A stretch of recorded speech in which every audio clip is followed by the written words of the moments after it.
When it comes to COVID-19, there has been a great deal of discussion about whether or not people are asymptomatic and what that could really mean when it comes to contracting and spreading the virus. I recently spoke with ProPublic health reporter Caroline Chen, who delved into the data to find out more.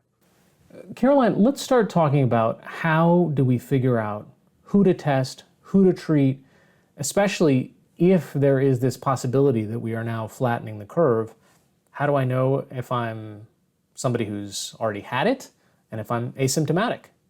So I think that there are two concepts here. A true asymptomatic person is somebody who never had symptoms at all. And there's another word that I'll introduce, which is pre-symptomatic, which is somebody who at the time they were tested and was positive didn't yet have symptoms, but then maybe later on had a cough or fever.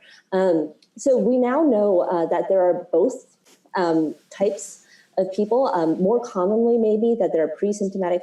And I think it's really important that we be testing people, with diagnostic tests so we can find these people out there, because we don't know. People can start transmitting the disease before their symptoms turn out.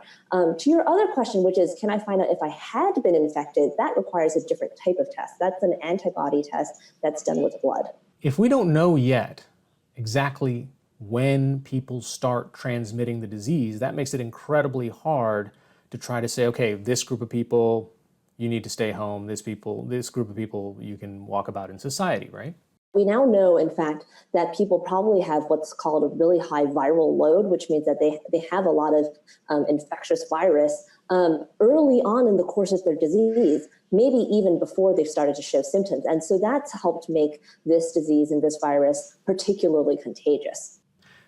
Because most of us in the beginning, when this started, we were told, if you're showing any symptoms, stay home.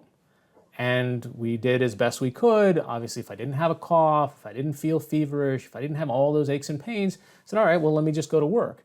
And then what happens if 4 days later I get this? So those first 3 days when I was going to the office, I might have been spreading it to everyone else? Yep. That unfortunately is now what we think. And this is why, the WHO and the CDC are all saying that social distancing really, really matters. And that 6-foot distance really can make a difference. So I talked to a lot of scientists and I said, well, we've been told, coughing and sneezing, that's how droplets get transmitted. And this image was given to me by a virologist, Angela Rasmussen at Columbia. And she said, on a really cold day when you step outside and you see that fog in the air, she said, that's respiratory droplets. And that's why people keep saying 6-foot distance, because if I'm already infected and I'm not yet maybe actively coughing, I'm still producing respiratory droplets, and I could infect someone without even realizing it. And that's one thing if you're outside. It's another thing if you are in a space that has either recycled air or not much airflow. Yeah, and so, a lot of the people that I've been talking to, the experts say that density matters, right? So if you're in a packed subway car where everybody's kind of breathing on each other,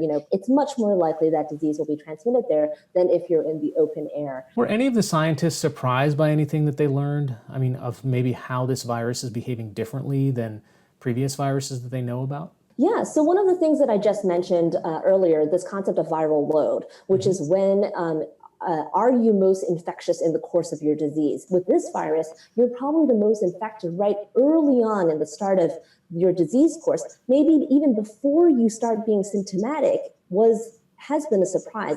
And it's also going to matter about how we and when we get back to life as normal.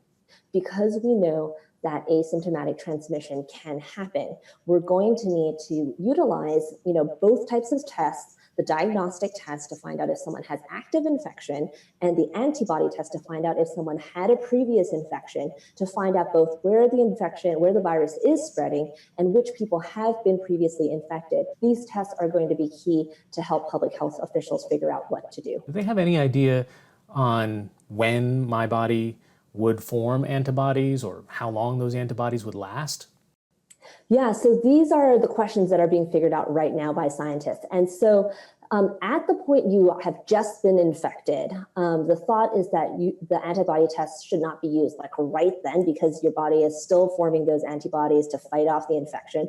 And so, but they should last at least for weeks and months. And so you would be able to then look back months later and see whether or not you had those antibodies. The open question right now is what amount of antibodies you need in your blood to give you immunity. These tests are already being developed, already being made, but I think there's a lot of work being done by scientists to really study, the amount in people's blood and what kind of immunity that actually conveys. All right. Caroline Chen of ProPublica, thanks so much.